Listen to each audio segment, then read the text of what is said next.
PPA 2 C1. Alkitab Fikun Nawazil Aqliyat Al-Muslimah Sebentar. Tasilan wa tatbiq. C1 apa C2?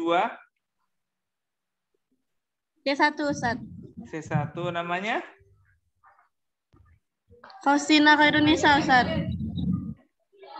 Khairunisa. Faustina, ya silakan Faustina. Alkitab Fikun Nawazil Aqliyat Al-Muslimah Tasilan wa tatbiqan Ad-Duktur Muhammad Yusi Ibrahim. Al-Hakam Syariah wa Hasai Syariah Al-Islamiyah. Di Syariah Mutahharah Hasais Mubarakah. Wasimat Jalilah wa Haqqaqat Huluduha wa Barhanat Salahiyatuha. Waradat ala husumnya fi kulli asar wa misar. Isa malal ulama musalah syariah bi istilahat muta'addidah bihasbi al-maqam. Al-awal al-aqidah. Al-aqidah lugatan fi'liyatun bimana maf'ulah. Wa ma'aqadal insan alaihi qabahu asluhu minal aqdi bimana arabat wa syad bi quwah wa hikmah. Wa tarifu aqidah istilahan mafhumani. Al-am wal khas. Al-am aqidah biqat inadri an kauniha sahiha aw fasidah. Ya liman al-jazim wal hikam al-qati. Wal khas al-aqidah sahiha ya al-iman al-jazim billah wa ma yuhibbu lahu wa iman al-jazim bi qadaya al-ghaib. Yani al-malaikah wal kitab wa rasul wa yaumil akhir wal qadar khairuhu wa syarruhu. Suma asani al-hikam al-ilmiyah wa fi ma itarafat fihi ar-risalah al-ilahiyah wa dzalika ahdan min qaulihi ta'ala likulli ja'alna minkum syir'atan wa minhajan al-maidah al-ayah 48. Suma salisa tauhid. At-tauhid lugatan musyaqqun min wahada syai' idza ja'alahu wahidan. Masdar min wahada yuwahidu ay ja'alahu syai' wahidan. La yatahaqqaqu tauhid illa binafi wal isbat. Istilahan ifradullah ta'ala bima yahtasu bihi minar rububiyyah wa uluhiyyah wa asma wa sifat. Modul akidah min haitsu qauniha ilman huwa ma'rifatu billah. Ismu ilmu akidah inda al-sunnah yakni hunaka sitatu asma. Al-awwal al-akidah, sani at-tauhid, summa as-sunnah, usuluddin, al-fiqh al-akbar wa syariah. Ala Ustaz. Oke. Untuk Faustina sudah, selanjutnya.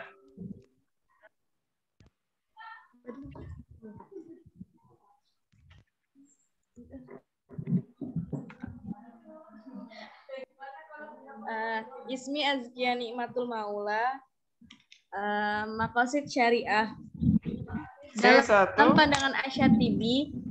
C1 apa C2? C1 Ustaz. Oh ya, azkiya ya. Ya, silakan azkiya. Azkiya nikmatul maqasid syariah. Dalam pandangan Asyatibi sekalipun beliau dianggap sebagai bapak maqasid, namun beliau juga tidak secara tegas memberi definisi terhadap maqasid itu sendiri, terkecuali mengatakan bahwa sesungguhnya syariat itu bertujuan untuk mewujudkan kemaslahatan manusia di dunia dan akhirat, atau hukum-hukum itu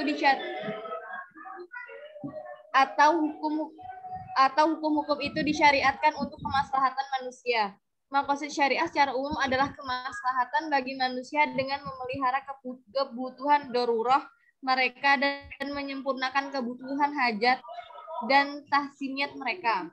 Al-Ghazali beliau hanya sedikit mengkolaborasikan dengan 3 tingkatan maqasid syariah, yaitu ad-daruriyah, al-hajatiyah, at-tahsiniyah, dan menambahkan tingkatan maqasid yang lebih rendah akan menjadi penyempurnaan terhadap maqasid yang lebih kuat, sehingga al-hajah penyempurnaan terhadap ruriyah dan at-tahsiniyah menjadi penyempurnaan terhadap al-hajah. Hal tersebut menurutnya tidak dapat dibolak-balik. Kriteria pertimbangan maqasid syariah antara lain: pertama, bersifat tetap atau sabit, bersifat pasti tetap dalam hal hakikat maknanya ataupun prasangka yang dekat dengan kepastian arti. Yang kedua, bersifat jelas atau zohir, agar dapat dikatakan sebagai maqasid syariah, yakni harus bersifat nyata dengan tanpa adanya pertentangan di kalangan fuqaha mengenai pengkhususan makna. Contohnya, maksud disyariatkannya nikah adalah untuk menjaga nasab. Ini adalah makna zohir, jelas. Tidak ada yang memakai supaya dan ini menghasilkan. Yang ketiga, bersifat kuat atau mundabit. Bersifat kuat atau disebut dengan istilah mundabit yakni maknanya memiliki kekuatan atau membatasi selain yang diragukan padanya, sekiranya tidak memperbolehkan atau mengurangi daripadanya. Contohnya, Diharamkannya minuman keras dimaksudkan untuk menjaga akal, karena minuman keras menghilangkan kemampuan akal untuk berpikir. Jadi ini hukumnya bersifat kuat. Yang keempat, umum atau mutarid. Memiliki sifat umum atau mutarid merupakan kriteria maqasid syariah. Sekiranya makna bisa berubah berdasarkan perubahan waktu dan ruang. Astagfirullah. Ba'daha. Selanjutnya, Askia.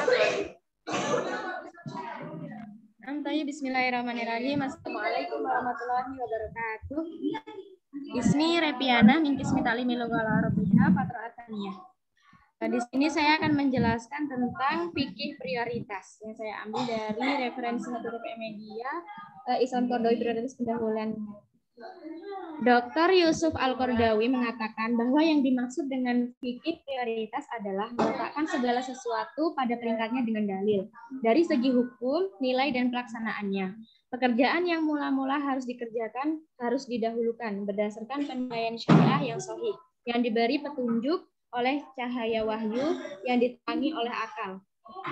Sehingga sesuatu yang tidak penting tidak didahulukan atas sesuatu yang penting. Sesuatu yang tidak kuat atau marjuh tidak didahulukan atas sesuatu yang kuat atau rojih.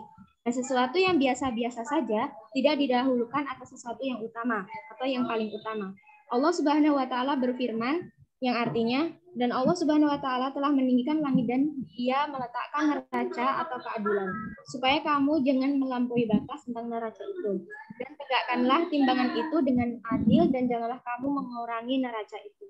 Quran surah Ar-Rahman ayat 7 sampai 9. Dasarnya ialah bahwasanya nilai hukum pelaksanaan dan pemberian beban kewajiban menurut pandangan agama ialah berbeda-beda satu dengan yang lainnya. Semuanya tidak berada dalam satu tingkat. Ada yang besar dan ada pula yang kecil. Ada yang pokok dan ada pula yang cabang. Ada yang berbentuk rukun dan ada pula yang hanya sekedar pelengkap. Ada persoalan yang menduduki tempat utama atau esensi, tetapi ada pula yang hanya merupakan persoalan pinggiran. Ada yang tinggi dan ada yang rendah. Serta ada yang utama dan ada pula yang tidak utama. Persoalan seperti itu telah dijelaskan di dalam nas Al-Quran. Sebagaimana difirmankan Allah Subhanahu wa taala yang artinya, apakah orang-orang yang memberikan minuman kepada orang yang mengerjakan ibadah haji dan mengurus Masjidil Haram, kamu samakan dengan orang-orang yang beriman kepada Allah dan hari kemudian serta berjihad di jalan Allah? Mereka tidak sama di sisi Allah. Dan Allah tidak memberikan petunjuk kepada kaum muslim yang zalim. Orang-orang yang beriman serta berhijrah serta berjihad di jalan Allah dengan harta benda dan diri mereka adalah lebih tinggi derajatnya di sisi Allah. Dan itulah orang yang mendapat kemenangan. Quran surah At-Taubah ayat 19 sampai 20. Syukran Ustaz. Wassalamualaikum warahmatullahi wabarakatuh. Ya, waalaikumsalam. Repiana sudah, selanjutnya? Nah, Ustaz Repiana C2 Ustaz. Syukran Ustaz. Selanjutnya?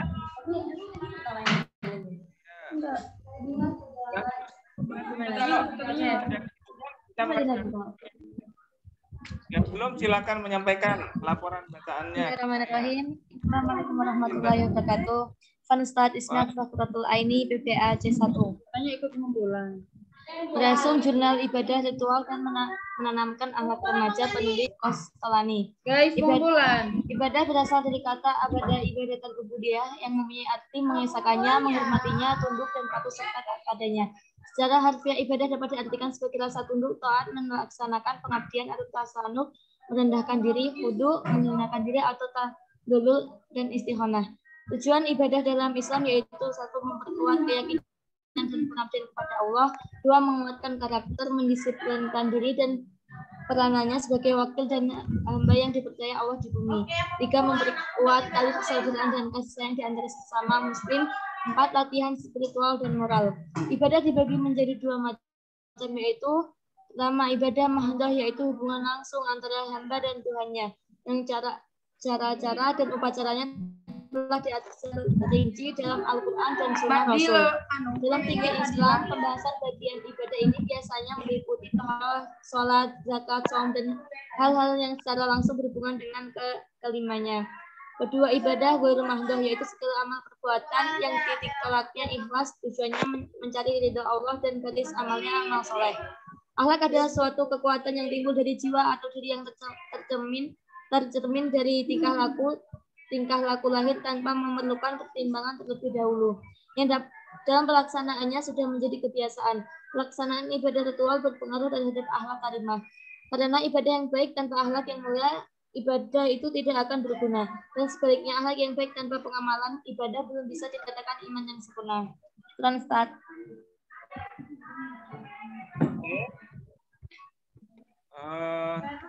Afifah Qurrat. Bismillahirrahmanirrahim. Selanjutnya. Akhotul Roja Anil Kitab. Ada man ada Mas Hukum. Wahab wa al-Ustad Asyariah al-Islamiyah bi kulliyatil hukum bi Jami'atil Qahir. Abhas an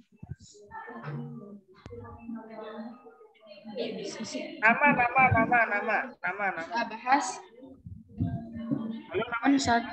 Sabahas an mawazinati ammah baina ilmi fikih wa ilmi usulil fikih min haitsu ta'rif bi kulli minhuma. At-ta'rif minal mutafiq alaih baina ulama ala ikhtilafi madzhab. Namanya siapa? Namanya siapa? Romlah Hamidah. Siapa? Romlah Hamidah, Ustaz. Romlah Hamidah.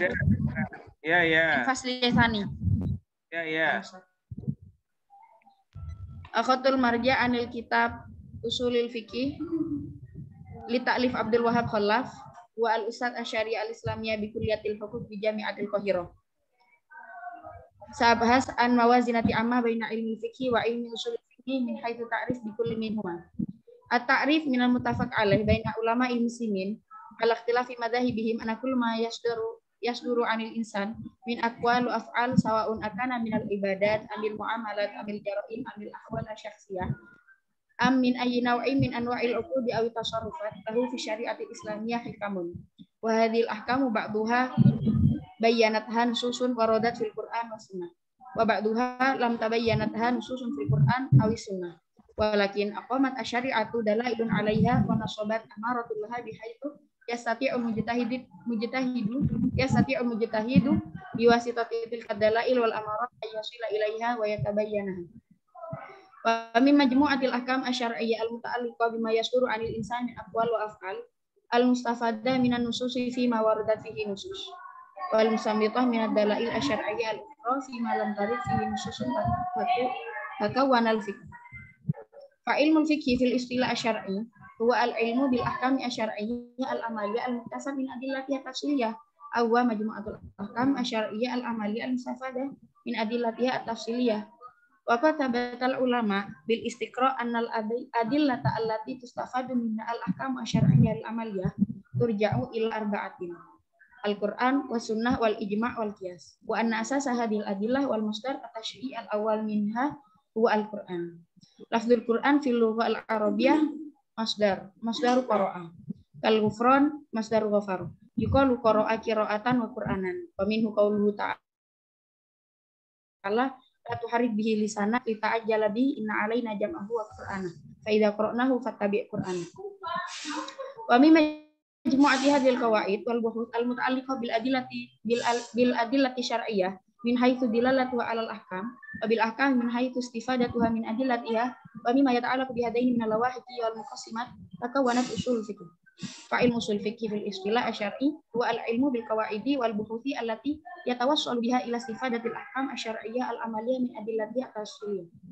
Aw hiya majmu'atul qawaidi wal buhuth allati yatawassalu biha ila istifadatil ahkam asyar'iyyah al-amaliyah min adillatiha at-tafsiliyah. Khalas, syukran. Oke, silakan.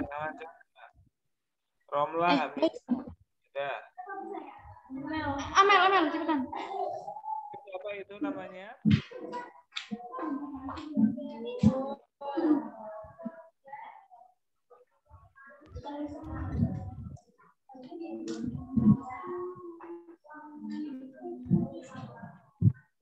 Assalamualaikum warahmatullahi wabarakatuh, Ustaz. Waalaikumsalam.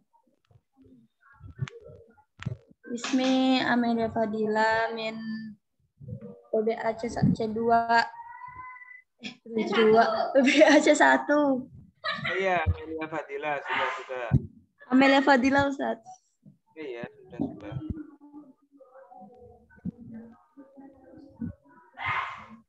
Tafadholi. Silakan. Unas akru anil fikih muamalah, kumpulan makalah hadis ekonomi, penulisnya Bagus Rahmatullah MA.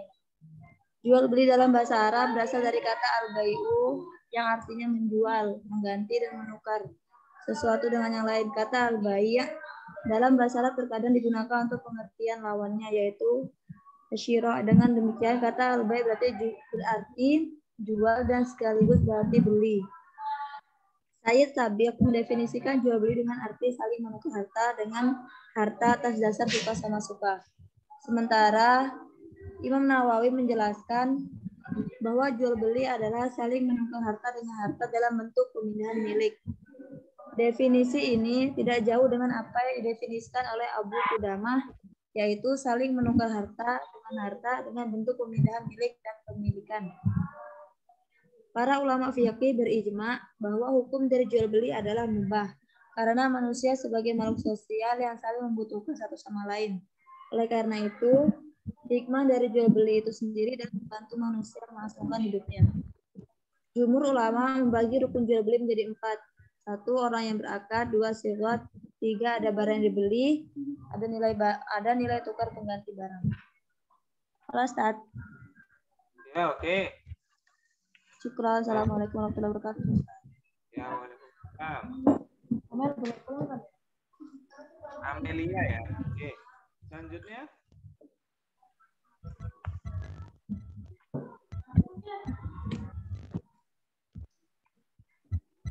Assalamualaikum warahmatullahi wabarakatuh. Aku Mr. Waalaikumsalam. Hermes Selamat min C1. Kok nggak ada suaranya, Mas? Masuk. Suaranya kedengaran. Khairunisa Selamat Ustadz min C1. Selamat.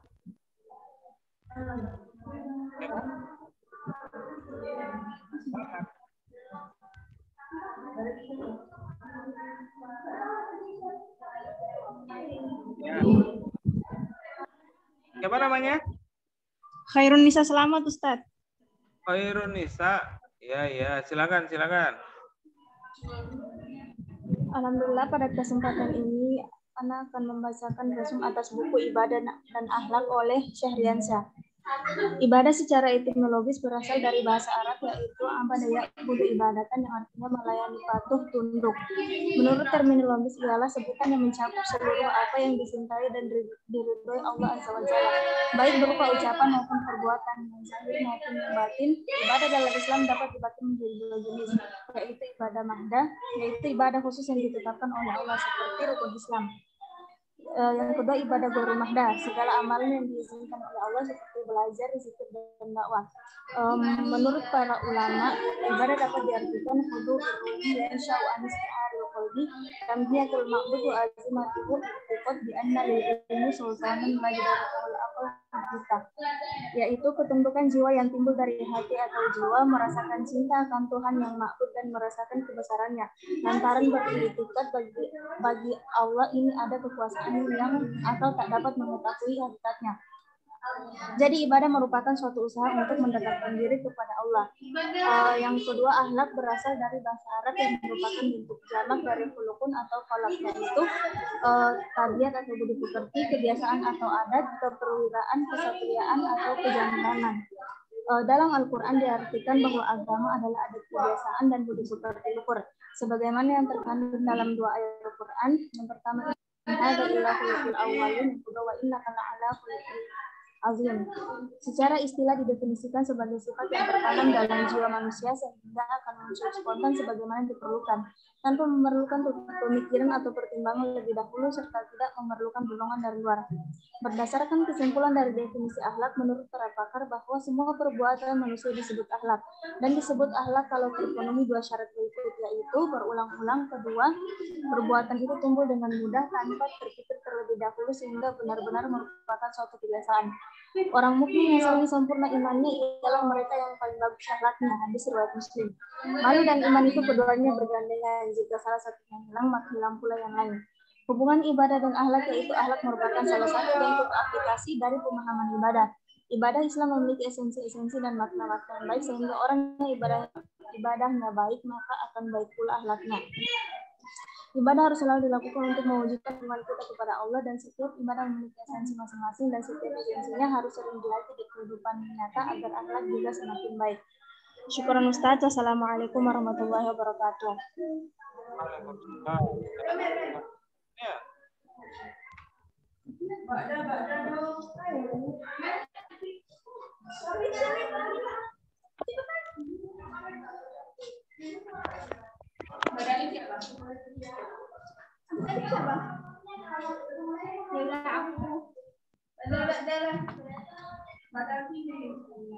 Bismillahirrahmanirrahim.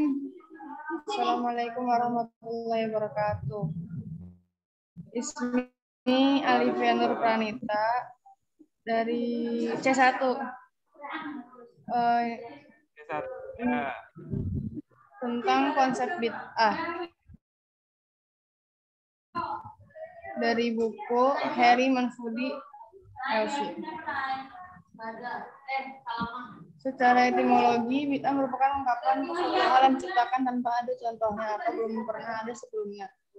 Dalam kamus-kamus bahasa Arab, pengertian bid'ah seringkali bermakna suatu hal baru yang sebelumnya belum pernah dicontohkan atau dilakukan, dan bahkan bid'ah juga digunakan untuk mengistilahkan hal atau kondisi yang lelah, letih, atau capek. Adapun secara terminologi,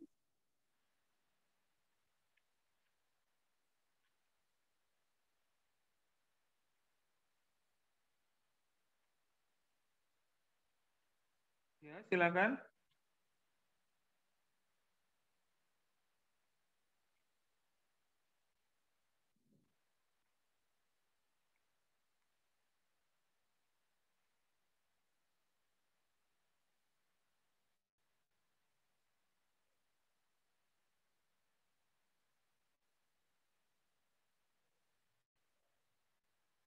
Halo, halo.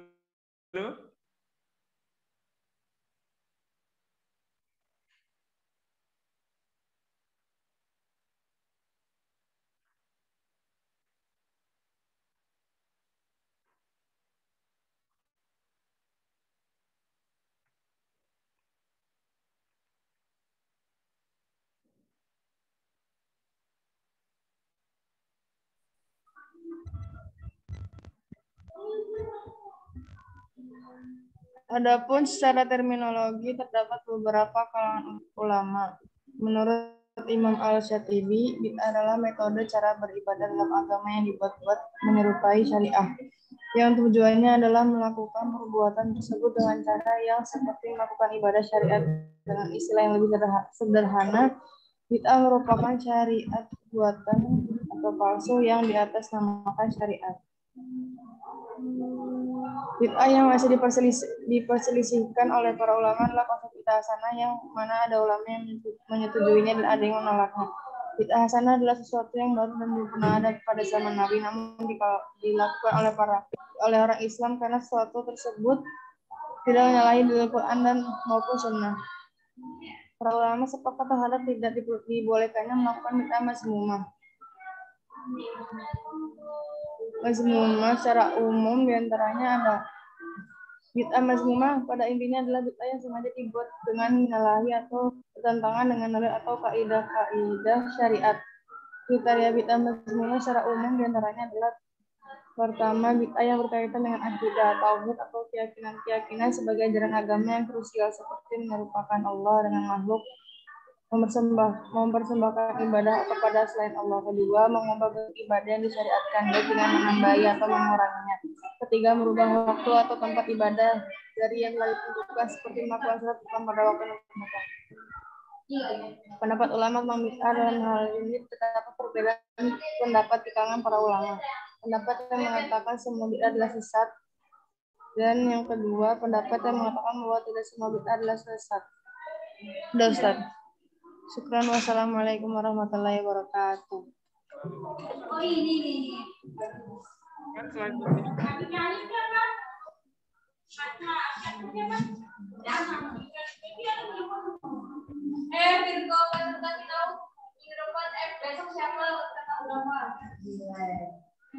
Ismi Asmah Eka Nurjannah. Asmah Eka Ustadz. Iya. C1.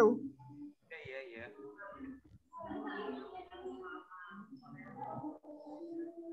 Kaifa Ustadz? Ya, silakan. Oh iya. Judulnya Konsep Hukum dan Sumber-sumbernya dari Jurnal Ilmiah Universitas Batanghari Jambi. Pengertian hukum Islam atau syariat Islam adalah sistem kaidah-kaidah yang didasarkan pada wahyu Allah dan sunnah Rasul mengenai tingkah laku mukallaf atau orang yang sudah dapat dibebani kewajiban yang diakui dan diyakini yang mengikat bagi semua pemeluknya. Definisi hukum Islam adalah syariat yang berarti aturan yang diadakan oleh Allah untuk umatnya yang dibawa oleh seorang nabi, baik hukum yang berhubungan dengan kepercayaan maupun hukum-hukum yang berhubungan dengan amaliyah yang dilakukan oleh umat muslim semuanya. Sumber-sumber hukum Islam diambil dari Al-Quran, hadis, ijma, dan qiyas. Al-Quran adalah kitab suci Muslim yang diturunkan Allah kepada Nabi terakhir, yaitu Nabi Muhammad SAW melalui malaikat Jibril. Al-Quran memuat kandungan-kandungan yang berisi perintah, larangan, anjuran, kisah Islam, ketentuan, hikmah, dan sebagainya. Al-Quran menjelaskan secara rinci bagaimana seharusnya manusia menjalani kehidupannya agar tercipta masyarakat yang berakhlak mulia. Al-Hadis adalah segala sesuatu yang berlandaskan kepada Rasulullah, baik berupa perkataan, perilaku, diamnya beliau. Di dalam Al-Hadis terkandung aturan-aturan yang merinci segala aturan yang masih global dalam Al-Quran. Ijma adalah kesepakatan seluruh ulama mujtahid pada satu masa setelah zaman Rasulullah atas sebuah perkara dalam agama. Qiyas berarti menjelaskan sesuatu yang tidak ada dalil nasnya dalam Al-Quran ataupun hadis dengan cara membandingkan sesuatu yang serupa dengan sesuatu yang tidak diketahui hukumnya tersebut. Sudah, Ustaz. Selanjutnya. Apa ini namanya? Halo, Ustaz. Siapa namanya tadi?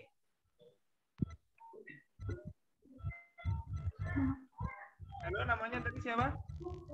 Asmah ya? Oke. Asmah Eka Ustaz. Asmah Eka Ustaz, C1.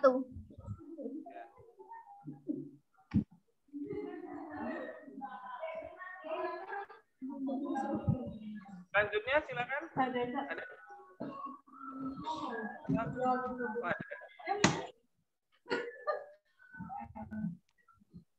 Bismillahirrahmanirrahim. Assalamualaikum warahmatullahi wabarakatuh. Isinya Fridel Malia Putri. Satu Ustaz. Konsep bid'ah. Kata bid'ah dalam agama Islam merupakan lawan kata sunnah.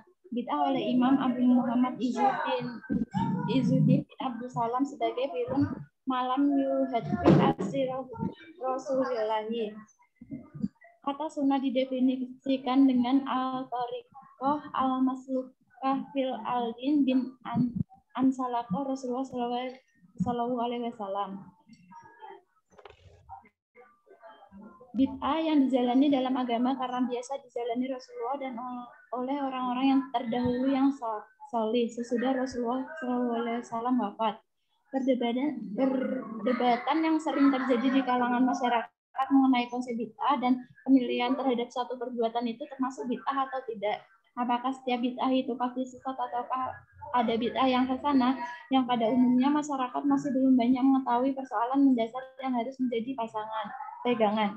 Boleh jadi hal ini dikarenakan mereka belum memahami secara utuh dasar normatif konsep bid'ah itu sendiri dan beberapa pendapat ulama serta argumen masing-masing. Kebanyakan masyarakat hanya mengetahui secara parsial, maksudnya hanya mengetahui atau membaca satu pendapat dan argumen yang sesuai, membenarkan amaliyah mereka sendiri tanpa memperhatikan dan memahami pendapat lain yang sesungguhnya juga berdasar dari dalil dari sumber yang sama. Salah satu isu besar yang mengancam persatuan dan kesatuan umat Islam adalah isu bid'ah. Akhir-akhir ini kata bid'ah sering terdengar dan digunakan untuk memberi label saudara-saudara yang seiman, sehingga sebagai umat Islam mengklaim saudara yang seiman sebagai kelompok sesat atau ahli bid'ah. Oleh karena itu aliran sesat maka harus segera dicarikan jalan untuk rantasnya atau bahkan mengarahkannya. Kalau Ustaz. Kalau Ustaz. Siapa namanya? Ustaz. Siapa? Afrida Elmalia Ustaz. Nah, Frida sudah. Yes. Frida Helmalia ya. Afrida Elmalia Ustaz. Ya sudah. Yang lain selanjutnya?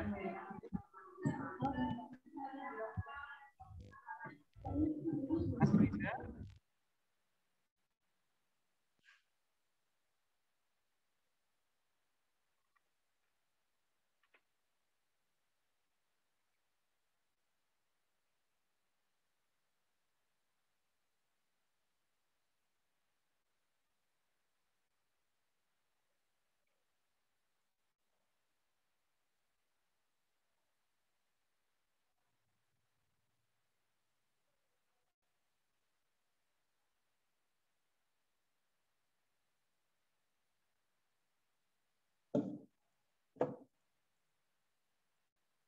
Halo. Terputus ini. Halo. Cek. Terputus.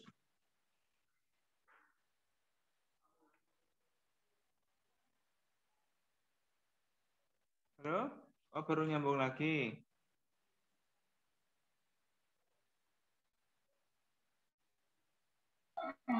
Ya, Silakan, sudah nyambung. iya, bismillahirrahmanirrahim. Assalamualaikum warahmatullahi wabarakatuh. Waalaikumsalam. Ya. Bang Ustaz, ismi Aisyah Mufti Raihana, min Kalimul Garobiyah, min C1 Ustaz. Yang Aisyah Mufti ya. Ya, silakan. Aisyah Mufti Ustaz. Iya. Maqasidus Syariah merupakan paragraf yang relevan sebagai dasar pengembangan sistem praktik dan produk perbankan syariah. Karena maqasidus syariah merupakan jalan cahaya bagi perjalanan perbankan syariah dalam menjawab pertanyaan yang berlandaskan kemaslahatan dan kesejahteraan bersama. Konsep ekonomi syariah merupakan persyaratan yang harus dikembangkan lebih lanjut, tidak hanya dalam nuansa konsep, juga dalam nuansa praktis, khusus dalam praktis perbankan syariah. Islam telah menyediakan teks sumber-sumber yang memadai untuk memberikan batasan-batasan yang mengutamakan manusia, namun tidak cukup jika tidak didukung dengan intervensi sosial. Dari maqasidus syariah dalam kajian ekonomi Islam merupakan langkah maju dalam pengembangan model ekonomi Islam yang paling ideal. Hal ini dikarenakan maqasidus syariah dapat dijadikan sebagai alat untuk membantu menyelesaikan argumentasi dalam menetapkan suatu hukum guna mencapai tujuan memperpendek hukum. Para ulama usul fiqh sepakat bahwa pengetahuan maqasidus syariah menjadi syarat utama dalam berijtihad untuk menjawab berbagai problematika kehidupan ekonomi dan keuangan yang terus berkembang. Maqasidus syariah tidak saja diperlukan untuk merumuskan kebijakan ekonomi, makro, moneter, fiskal, publik, finance, tetapi juga untuk menciptakan produk-produk perbankan dan keuangan syariah secara dari ekonomi mikro lainnya. Selain itu, maqasidus syariah juga sangat diperlukan dalam membuat regulasi perbankan dan lembaga keuangan syariah. Maqasidus syariah tidak dapat berperan ganda sebagai alat sosial kontrol dan sosioekonomi untuk mewujudkan kemaslahatan manusia, tetapi lebih dari itu, maqasidus syariah dapat memberikan dimensi filosofis dan rasional terhadap produk-produk hukum ekonomi syariah yang dilahirkan dalam aktivitas ijtihad ekonomi syariah. Kontemporer maqasidus syariah akan memberikan pola pikiran yang rasional dan substansial substansial dalam memandang akar-akar dan produk-produk perbankan syariah. Sedangkan pemikiran fikih semata akan menimbulkan pola pikir yang formalistik dan tekstualis hanya dengan pendekatan makosid syariah. Produk-produk perbankan dan keuangan syariah dapat berkembang dengan baik dan dapat merespon kemajuan bisnis yang terus berubah dengan cepat. Halo, Ustaz.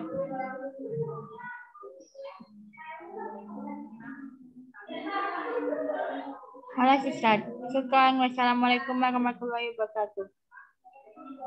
Waalaikumsalam. Itu tadi apa namanya? C1 ya tadi ya? Ustaz. Selanjutnya. Aisyah Mufti selanjutnya.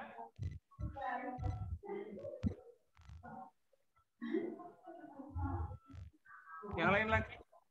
Selanjutnya. Yang lain. Ya kok. Ya.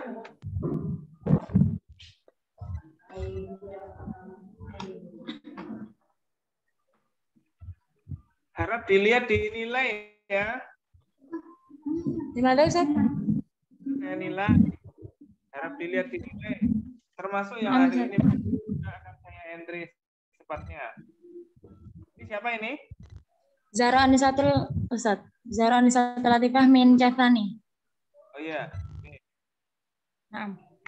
Sa'aqra khulasatan an kitab bil ibadah fil Islam. Yusuf Qaradawi safhah 49. Oke. Sofah atas sih. 5 Ustaz. Sofah tasi'ah, bukan tis'ah. Sofah tasi'ah. Ya, terima kasih. Tasi'ah wa arba'in. Arafna anna risalatal insani fi hadhil ardi ay ya'budallaha alladhi khalaqahu fasawahu wa nu'iduhu ay nuti'uhu ta'atan mashabatan bi aqsal khudu' wal hubb. Shumul ma'na al-ibadah lahum madharani. Al-awwal shumulaha lid-dini kullaha wa thani shumulaha likayanin nasi kullahu zahirah wa batinah. Al-ibadah huwa ismun jami' li kulli ma yuhibbullahu wa yardah.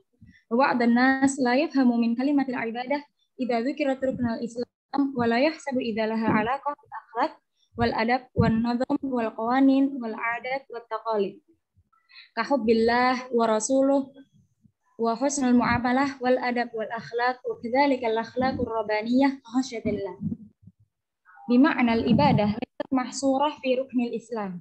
Inna sya'airul 'azimah wal arkanil asasiyah fi bina'il islam fahiya jawdun minal ibadah wa laysat kullu ibadatin allati yuridaha Allah min ibadihi. Wa qala Syekhul Islam inna dina kullahu dakhilun fil ibadah. Wad dini qad jaa'a yursamu lil insan manhaj hayati. Al muslimu yu'idu bil fikri katafakkur bima khalaqallah aw bitadabburil Qur'an wa yata'abbadu bil qalbi fi mithli hubbillah wa khashyatihi aw ar-raja'i fi rahmatihi. Wa kadzalika yata'abbaduhu bil lisani bi tariqati tilawah aw dzikri.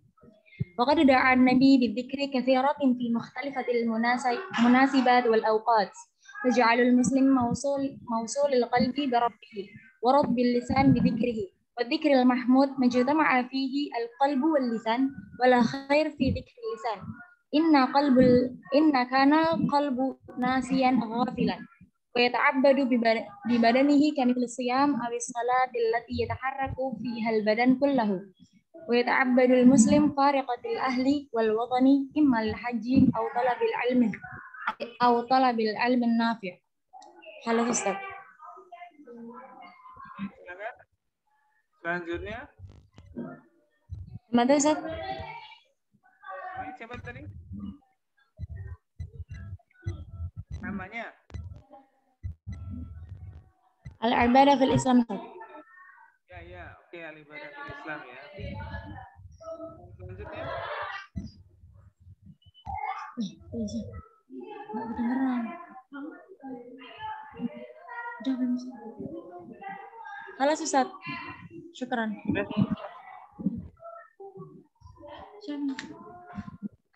Halo, sudah semua? Nggak kedengeran. Siapa? Kalau ada yang belum, silakan disampaikan saja. Ustaz, apa geremasmu, Ustaz? Gimana? Kalau memang sudah habis yang presentasi ya sudah. Kita tutup saja. Kalau memang masih ada, silakan disampaikan. Oh, 6 Ustaz. Kalau masih ada disampaikan.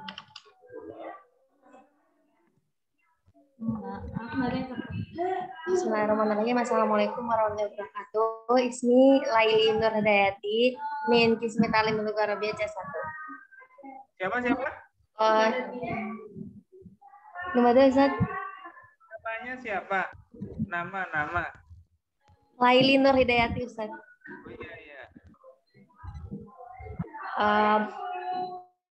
Oh iya. Maqasid syariah terdiri dari dua kata, dari maqasid dan syariah. Kata maqasid merupakan bentuk jamak dari dengan syariah dan hukum-hukum Allah. Teori maqasid syariah dalam hukum Islam yang ditetapkan untuk manusia agar dipedomani untuk mencapai kebahagiaan hidup dan di akhirat. Lalu relasi dan aplikasi maqasid syariah dalam ijtihad ada 4, yakni al-qiyas, al-istihsan, al-maslahah, dan asad al-dariyah. Yang pertama al-qiyas. Secara bahasa, al-qiyas menyamakan, menganalogikan sesuatu dengan sesuatu yang lain, dan secara istilah al-qiyas berarti mempersamakan cabang kepada asal karena ada unsur kesamaan dalam ilah hukum. Sebagian ulama juga mendefinisikan bahwa al-qiyas menjelaskan hukumnya satu kasus yang belum tertera dalam Al-Quran atau hadis dengan cara menyamakan terhadap kasus yang termaktub hukumnya dalam Al-Quran atau hadis. Lalu ada al-istihsan. Abdul Saifuddin berpandangan bahwa al-istihsan adalah seorang mujtahid dalam melakukan ijtihad untuk menemukan dan menetapkan suatu hukum tidak menggunakan suatu dalil, baik dalil dalam bentuk qiyas, al-qiyas, dalam bentuk hukum kulli atau dalam bentuk kaidah umum.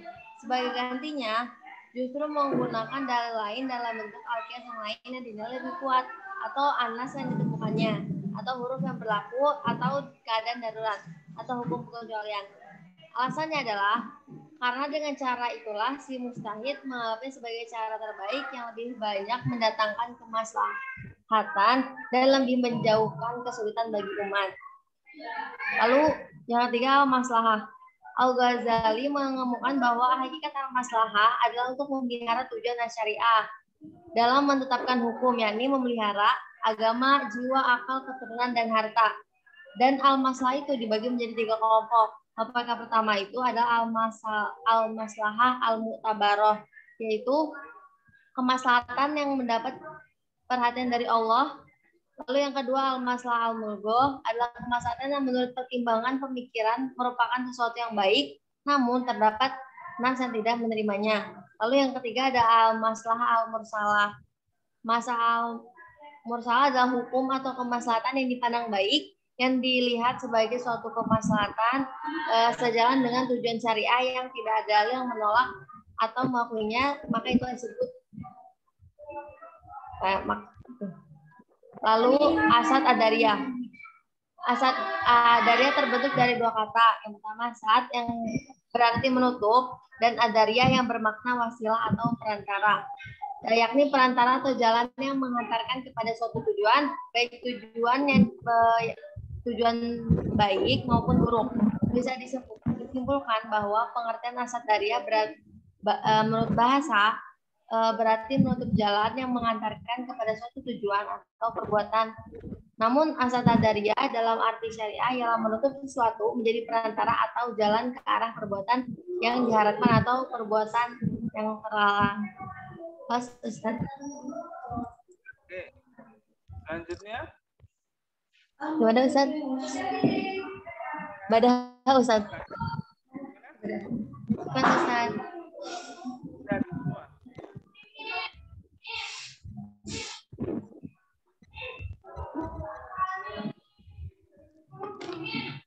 Ya, bismillahirrahmanirrahim. Assalamualaikum warahmatullahi wabarakatuh. Ismi Nur Salma Tahir. Nahbas al-Filsafatul Islam. Dari buku yang saya baca dalam buku Filsafatul Islam karya Muhammad Syukri Al-Albani, hukum Islam memiliki 9 karakteristik, yaitu pertama sempurna, kedua elastis, ketiga universal, keempat dinamis, kelima sistematis, dan keenam hukum Islam bersifat ta'abbudi dan ta'akkuli. Adapun rincinya sebagai berikut. Yang pertama, sempurna yang Namanya bermakna. siapa? Halo. Nama, Ya, Ustaz. nama siapa nama? Nama. Nur Salamah, Ustaz. Nur Salamah ya, Nur Salamah Tohiroh ya. Pertama, hukum Islam pertama yakni sempurna, yang bermakna utuh, lengkap segalanya. Kesempurnaan hukum Islam atau syariat dapat dilihat dengan diturunkannya syariat Islam dalam bentuk yang umum dan mengglobal permasalahannya.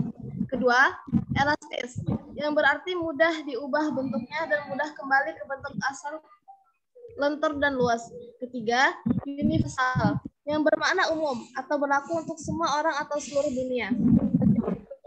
Di seluruh dunia, yang tidak dibatasi oleh lautan atau negara. Keempat, dinamis, yang berarti penuh semangat dan tenaga sehingga cepat tergerak dan mudah menyesuaikan diri dalam keadaan dan sebagainya. Nah, dalam kedinamisan hukum Islam terdapat sendi-sendi, yaitu meniadakan kepicikan, tugas, mensyariatkan hukum dengan cara berangsur-angsur, memerintahkan kemaslahatan manusia, dan mewujudkan keadilan yang merata. Kelima, sistematis, yang artinya mencerminkan sejumlah doktrinnya dan berhubungan antara satu dengan yang lainnya secara logis. Dan yang keenam, ta'abbudi, adalah membebaskan mukallaf dari perintah-perintah hawa nafsunya agar dia menyembah Tuhan dengan sukarela. Sedangkan ta'akkuli adalah bersifat duniawi yang maknanya dapat dipahami oleh manusia. Sudah, Ustaz. Oh, iya. Mbak. Oke. Selanjutnya.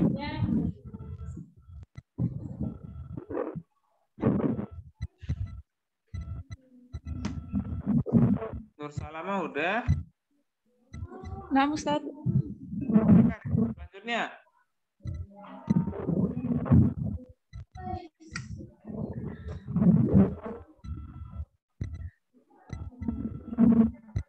Bismillahirrahmanirrahim. Ismi Sabibatul Fitri, Ustaz. Ya, Min C2. silakan. Nah. Bismillahirrahmanirrahim. Mafhumul ibadah fil Islam. Wa ahadtu minal kitabi Ahmad Didat bi maudu'i mafhumul ibadah fil Islam.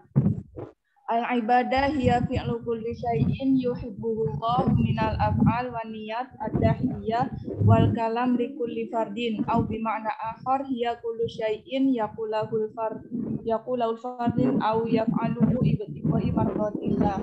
Wadhalika bi tab'i yashmilu ala kulli sya'ir wal mu'taqidat wal anshat wal anshitat al-ijtima'iyyah wal mujahidati al-fardiyah min ajali rafahiyah al-jinsil bashari wa natijatu at-tabi'iyyah di hadzal hudu' hiya anna kulli anshatatil fardi labudda an tanfuda ta'limat min yahusu al-fardi lahu wa huwa Allah. Wa qad yabdu hadha ghariban li ba'din nas alladziina yatakhayyaluna anna ad-din huwa alaqa syakhsiyah bainal fardi wa rabbahu duna ay ta'sir ala ansyatatil fardi kharija sya'airahu ad-diniyah wal a'malil birri allati hiya juz'un wahidun faqad min al-ibadah qad qala lana Rasulullah anil iman alladzi huwa asasul ibadah kama wasfihi bi annahu yad'u ustun syu'bata a'laha la ilaha illallah wa hiyal iman bi wahdaniyah wa munaqashatina lil ibadat ghairu sya'iriyah fil Islam la ta'mil aqlal minat takdir ahmiyah asyair ka ibadati fabil fi'li law adiyya sya'ir ibadah bi tariqati sahihatin fa innaha tamla'ul insan bil qiyam war ruhaniyat as-samiyah wa tusa'iduhu ala ta'riyati ansyatati kulli durubil hayati wa faqon li tawjihatillahi wa min litaujihatillah lahu wa min sya'airil ibadah mayali yakni as-shalah, az-zakah, as-siyam wal haji. Fal ibadah fil Islam ayakanat fi surati syair aw ghairi syair tudarribul fardi bi tariqati ma ala ayyuhibba khaliqahu aksar wa hakadha yatahayya lil insan ar-rabbah wal idarah kulla syarrin wa tihadi wa dhulmin minal mujtama'il insani waliyaja'ala kalimatillah yal ulya fil alam bi asirihi wa kalimatul alladzi kafaru yasufla. Nah, syukran. Oke, silakan Sobibat. Nah, Ustaz. Nah, selanjutnya bagus bahasa Arab, Inggris, pakai bahasa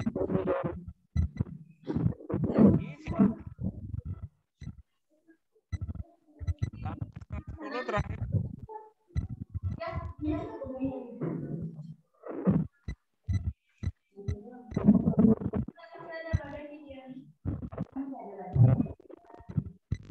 Ismi Sindiawriya Citra Ustaz. Min PBA C2. Sindiawriya Citra. Oh iya, Cindy ya, oke. Silakan. Konsep hukum dan sumbernya. Buku Filsafat Hukum Islam Muhammad Syukri Nasution. Halaman 61 sampai 71. Sumber-sumber hukum Islam itu ada 3, yaitu 1 Al-Quran. Al-Quran berkedudukan sebagai sumber pertama dan utama dalam hukum Islam. Kedudukan ini mengharuskan umat Islam memahami pesan-pesan yang dikandungnya untuk dilaksanakan dalam kehidupan.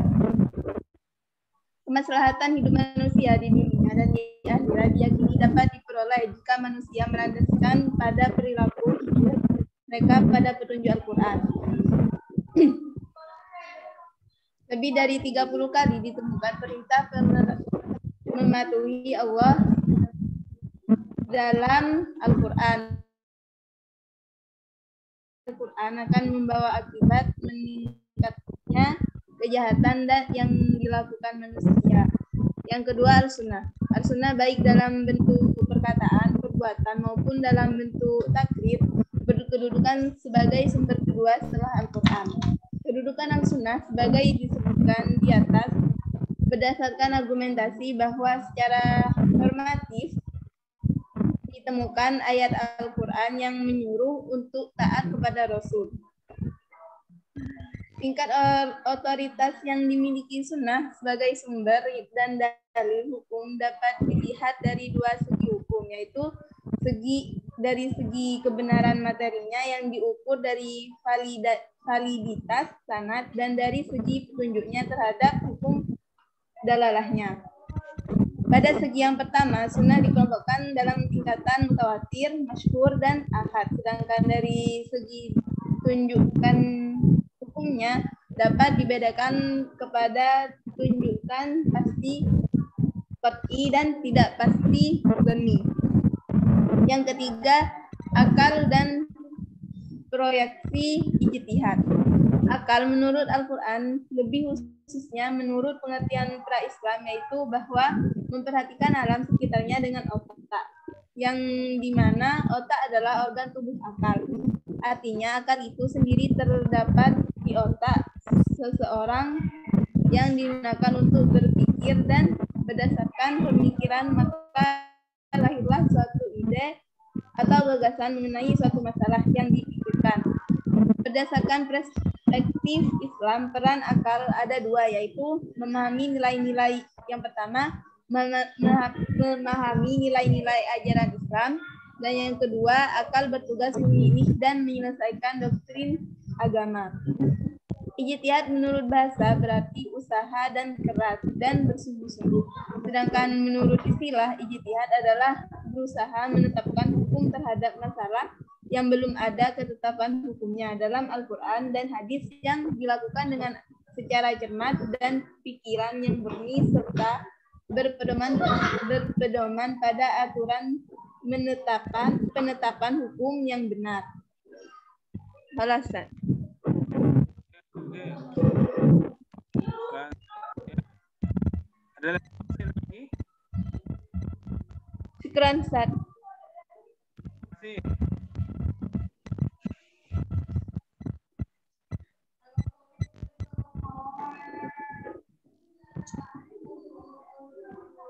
Dian Arba'ah, Ustaz.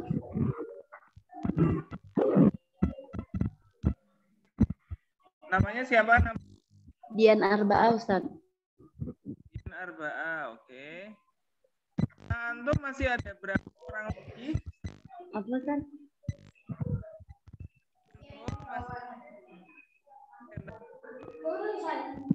Apa sih? Nggak kedengeran. Halo? Apa, Ustaz? Lanjut, Ustaz. Berapa orang? Berapa orang? Halo? Halo, Ustaz. Antum?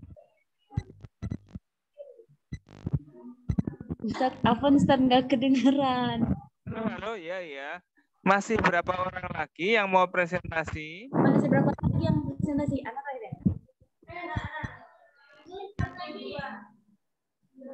Nah, 2 orang lagi setelah anak, Ustaz.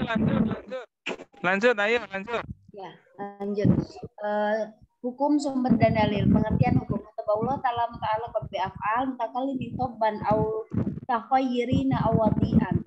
Perintah firman Allah Subhanahu wa taala yang berhubungan dengan perbuatan kalaf baik berupa tuntutan, perintah dan larangan atau pilihan, kebolehan atau wadai, jadikan suatu sebagai sebab, cara dan penghalang bagi suatu hukum. Dari definisi di atas menunjukkan bahwa penciptaan hukum itu sendiri adalah Allah. Pengertian sumber dan dalil. Secara etimologi, sumber dari segala sesuatu atau tempat merujuk sesuatu secara terminologi, istilah dalam ilmu usul secara sumber diartikan sebagai rujukan yang pokok atau utama dalam menetapkan hukum Islam, yaitu berupa Al-Quran dan Sunnah. Dalil secara bahasa artinya petunjuk atau sesuatu yang lebih bersifat material maupun bersifat non-material. Sedangkan menurut istilah, suatu petunjuk yang dijadikan sebagai landasan berpikir yang benar dalam memperoleh hukum syara yang berarti praktis, baik yang kedudukannya qat'i, pasti atau doni atau relatif. Dalil ditinjau dari segala segi asalnya. Dalil nakli yaitu dalil-dalil yang berasal dari nas langsung yaitu Al-Quran dan Al-Sunnah. Dalil akli yaitu dalil-dalil yang berasal bukan dari nas langsung akan tetapi dengan menggunakan akal pikiran yaitu ijtihad. Dalil ditinjau dari ruang lingkupnya. Dalil kulli yaitu dalil yang mencakup banyak kesatuan hukum. Dalil ditinjau dari kekuatannya. Dalil qat'i berbagai macam yaitu dalil qat'i al-wuru dan dalil qat'i dalalah. Al-Quran sumber hukum yang pertama. Tinjau bahasa. Arti Al-Quran dalam bahasa Arab adalah bahasa artinya qira'a, artinya membaca. Bentuk masdar qira'a artinya bacaan yang berarti tulisan padanya. Secara istilah, Al-Quran adalah kalam mulai yang diturunkan kepada Nabi Muhammad tulis dalam mushaf berbagai bahasa Arab. Hukum dalam Al-Quran, hukum-hukum i'tiqadiyah yaitu hukum yang berhubungan dengan keimanan pada Allah SWT. Hukum-hukum khuluqiyah yaitu hukum yang berhubungan dengan akhlak. Hukum-hukum amaliyah yaitu hukum yang berhubungan dengan perbuatan manusia. Sunnah sumber hukum kedua. Ditinjau dari bahasa, sunnah secara bahasa berarti cara yang dibiasakan atau cara yang terpuji. Sunnah lebih dekat disebut hadis secara istilah menurut ulama fikih yaitu semua sumber dari Nabi Shallallahu Alaihi Wasallam selain Al-Quran, baik berupa perkataan, perbuatan, dan persetujuan. Oke. Selanjutnya, tinggal 2 lagi. Silakan selanjutnya. Oh iya. Dia selanjutnya yang sudah bisa kembali ke asrama istirahat atau siap-siap untuk Bismillahirrahmanirrahim. Assalamualaikum warahmatullahi wabarakatuh. Ismi Maryana Safri. Ya. PBA C2 Sakro Nilai Konsep Bid'ah. Diambil dari buku Kontroversi Bid'ah oleh Heri LC. Secara etimologi, bid'ah merupakan ungkapan untuk suatu hal baru yang diciptakan tanpa ada contohnya atau belum pernah ada atau dilakukan sebelumnya. Dalam kamus-kamus bahasa Arab, pengertian bid'ah seringkali bermakna suatu hal baru yang sebelumnya belum pernah dicontohkan atau dilakukan. Dan bahkan bid'ah juga digunakan untuk mengistilahkan hal kondisi yang lelah. Adapun secara terminologi, terdapat keanekaragaman pendapat di kalangan ulama. Menurut Imam Al-Syatibi, bid'ah adalah metode atau cara beribadah dalam agama yang dibuat-buat menyerupai syariah, yang tujuannya adalah melakukan perbuatan tersebut dengan cara yang seperti melakukan ibadah syariat, atau seakan-akan perbuatan tersebut disyariatkan padahal bukan bagian dari syariat. Sehingga dalam pandangan Imam Syatibi, makna bid'ah lebih mengarah pada kesengajaan membuat syariat baru yang tidak ada contoh atau tuntunan sama sekali dalam syariat. Atau dengan istilah yang lebih sederhana, bid'ah menurut Syatibi adalah syariat buatan atau palsu yang diatasnamakan syariat. Bid'ah ada yang telah disepakati dan ada pula yang masih diperselisihkan. Bid'ah yang masih diperselisihkan oleh para ulama adalah tentang konsep bid'ah hasanah, yang mana ada ulama yang menyetujuinya, namun ada juga ulama yang menolaknya. Perbedaan ini dilatar belakangi oleh perbedaan sikap mereka dalam memahami suatu yang memang tidak ada keterangan hukumnya secara jelas dan rinci dalam Al-Quran dan Sunnah. Dan sebenarnya perbedaan dalam hal ini hanya perbedaan istilah saja. Bid'ah hasanah adalah sesuatu yang baru dan belum ada pada zaman Nabi, namun dilakukan oleh orang Islam, karena sesuatu tersebut tidak menyalahi dalil Al-Quran maupun Sunnah. Terlepas dari adanya pro kontra adanya bid'ah hasanah, para ulama telah sepakat terhadap tidak diperbolehkannya melakukan bid'ah mazmumah. Bid'ah mazmumah pada intinya adalah bid'ah yang sengaja dibuat dengan menyalahi atau bertentangan dengan dalil-dalil atau kaidah-kaidah syariat yang senantiasa diperingatkan oleh Rasulullah untuk ditinggalkan. Pada intinya, bid'ah mazmumah itu adalah ritual amaliah ibadah baru dalam agama yang tidak ada dasarnya pada Al-Quran dan Sunnah, tetapi bertentangan dengan keduanya. Namun sebaliknya, ketika ada sebuah hal baru yang tidak bertentangan dengan Al-Quran dan Sunnah, bahkan ada landasan dalil yang mendasarinya dalam kaidah-kaidah syariat, maka hal itu tidak dianggap salah apalagi sesat. Meski demikian, kita harus menjaga sikap kehati-hatian terhadap setiap hal baru dalam agama. Assalamualaikum warahmatullahi wabarakatuh. Waalaikumsalam. Lagi terakhir.